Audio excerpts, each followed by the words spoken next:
Finally বাসে উঠে পড়েছি। তো এবার আমরা বাড়ি ফিরবো। আর আমরা আজকে যাব ডিপ লাইন বাসটাতে। তো এই বাসটা প্রায় বোধহয় 1 মাসও হয়নি চালু হয়েছে, নতুন বাস। তো আমরা আগের দিন রাত্রিবেলায় এই বাসের টিকিটটা কাটতে গেছিলাম। তো ওখান থেকে লোকজন বলছিল যে এই বাসটা খুব সুন্দর, নতুন চালু হয়েছে। তাই আমরাও এই বাসটাতে ফার্স্ট দেখলাম যে উঠে কীরকম লাগে।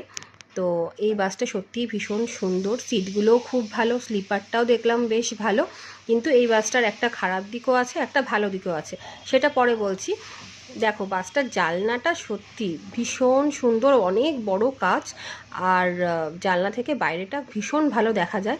তো আমরা যখন বাড়ি ফিরছিলাম তখন এই দীঘার জগন্নাথ মন্দির ক্রস করেই আমাদের যেতে হবে।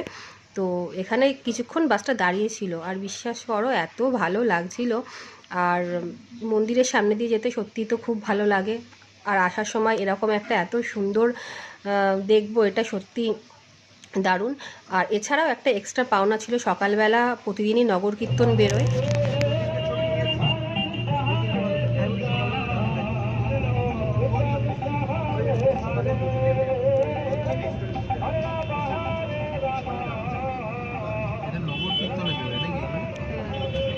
কিছুক্ষণ পর আমাদের কাছে চলে এলো খাবার দাবার।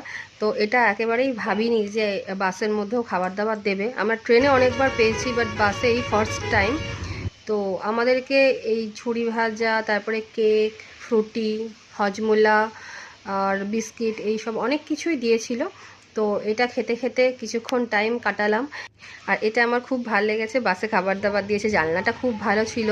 কিন্তু যেটা খারাপ ছিল সেটা হলো বাসটা ভীষণ লেট করলো। আমরা বাড়ি ফিরতে ফিরতে প্রায় 2 ঘন্টা লেট হয়ে গেছে।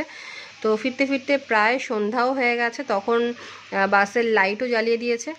আর ফাইনালি আমরা ছুটি কাটিয়ে বাড়ি ফিরলাম।